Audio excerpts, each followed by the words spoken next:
Hey, YouTube fam, how's it going, everyone? It's Vic here, and today we're diving into the new Percy Jackson series released by Disney Plus. But before we jump in, make sure to hit that like button, subscribe to the channel, and ring the bell for notifications. We're just getting started, and there's plenty of awesome content coming your way. Now, let's get into it. Changes in the Percy Jackson series. The new Percy Jackson series has stirred up quite a bit of controversy. Some loved it, some hated it. The promise was to be more faithful to the books than the movies, but was that promise kept? Today, we're going to dissect some of the changes made compared to the book. Let's dive in. The fight against Mrs. Dodds. Starting with the first significant change. If you've read the book, you'll remember Percy's fight against Mrs. Dodds, right? However, in the series, this scene underwent some major alterations. Let's take a look together. In the book, Percy recalls that the teacher, Mrs. Dodds, had been calling him my dear for the past few months whenever she was about to unfairly punish him. When Percy is accused of throwing Nancy Bobafide into the fountain after relentless teasing from her and his best friend Grover, Miss Dodds calls him for a private chat. However, when they are alone, the woman reveals herself to be a fury, wanting to kill Percy for knowing he's a demigod. Die, my dear, Mrs. Dodds exclaims before attacking the boy. At that moment, however, Percy's Latin teacher, Mr. Brunner, appears and tosses a pen to the boy, which transforms into a sword midair. He grabs the weapon and confronts Mrs. Dodds, reducing her to a pile of dust.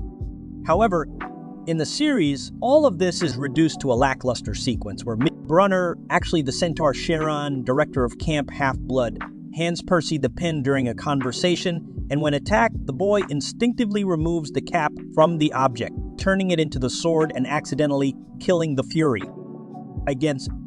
Now let's talk about Gabe. Who hated Gabe Ugliano in the books?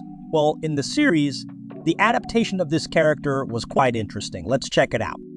In The Lightning Thief, we meet Sally Jackson, Percy's kind and loving mother who is married to the detestable Gabe Ugliano. In the book, he is described by his stepson as a repulsive, slovenly, lazy, disgusting, and often abusive man, leading Percy to question why his mother got involved with someone so contrary to her. However, the adaptation of Gabe for the series transformed the character, who remains lazy and ignorant, but quite harmless and even funny, becoming a strong candidate for a scene-stealing supporting role that you want to see more of because it provides some entertaining moments.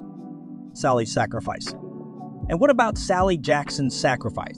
A change that caught everyone's attention was the transformation of the character in the series.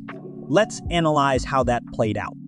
Gabe went from grotesque to funny, but he wasn't the only one. Sally Jackson is no longer portrayed as submissive, which infuriates Percy for bowing to all her husband's abuses, but as an empowered woman. In one moment of the first chapter, she even argues with Gabe, facing him and making her husband put his tail between his legs and respect her. However, those who have read the books know that Sally only married Gabe to protect Percy, as her husband has such a despicable aura that he can even hide in Air Poseidon, one of the most powerful gods alongside Zeus and Hades. The change diminishes the magnitude of Sally's sacrifice.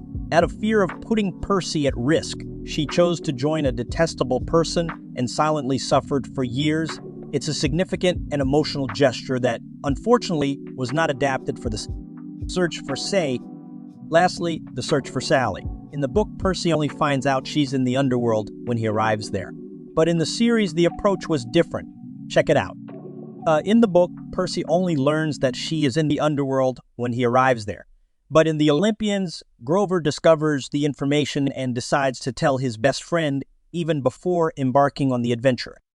So did you like the changes? It's a topic that sparked a lot of discussion, right? Let us know in the comments what you think and whether you agree with the adaptations or would have preferred a more faithful representation of the books. And if you enjoyed the video, don't forget to give it a thumbs up, subscribe to the channel, and share it with your friends. Thanks a bunch for watching, and until the next video,